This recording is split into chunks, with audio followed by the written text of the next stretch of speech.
Dito sa Zamboanga City, nasa 40 miyembro pa rin daw ng MNLF ang tinutugis ngayon ng pamahalaan. Nagiging intensibo na ang pagtugis ng pamahalaan sa mga rogue MNLF members dahil bukod sa ito na ang pinakamatagal na pananakop sa Zamboanga, hawak pa rin naman ito ang 21 hostages na posibleng nangihina na at nagugutom. 2 Huey helicopters ng manakanakang nagsasagawa ng aerial operation sa mga barangay ng Santa Catalina at Santa Barbara para tuluyang ma-pressure ang mga MNLF rebels. Sa baybayin ng lungsod, nakatutok pa rin ang mga miyembro ng Philippine Navy para abangan ang mga magtatangkang. Pero nilinaw ng mga otoridad na maliit na lamang ang ginagalawa ng mga kalaban dahil napapaligiran na ang mga ito. Sa di kalayuan kung saan dinukot ang mga hostages, nagdaos na ng kanyang unang misang pinalayang si Father Michael Ufana sa St. Joseph's Spouse of the Blessed Virgin Mary Parish Church. Mahigpit ang seguridad habang nagmimisa ang pari. 4 na araw ding hostage si Ufana ng MNLF rebels sa utos ni Javier Malik.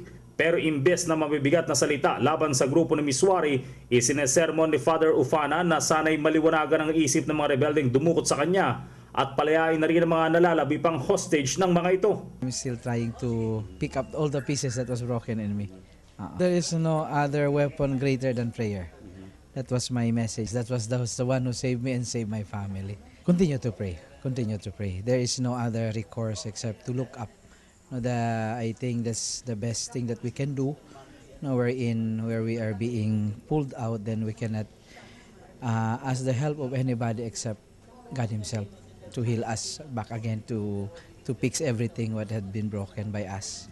Oras na magbigay na ng go signal ang Crisis Management Committee ang pagbubukas ng klase sa 167 sa 205 public and private elementary and high school sa lungsod. 2 linggo ring naantala mga klase pero nilinaw ni DepEd Secretary Armin Luistro na hindi magiging mahigpit ang DepEd, makahabol lang ang mga estudyante sa mga naiwang asignatura. Ang mga estudyante sa mga eskwelahang winasak ng bakbakan ay ililipat sa mga malapit na eskwelahang magbubukas na. Patuloy din ang sinasagawang debriefing sa mga nahintakotang estudyante at guro dahil sa tensyon. Mula sa Zamboanga City, kasama sina Eddie Arellano, Julius Masayan at Joel Mamaril para sa Telebisyon ng Bayan, George Bandola.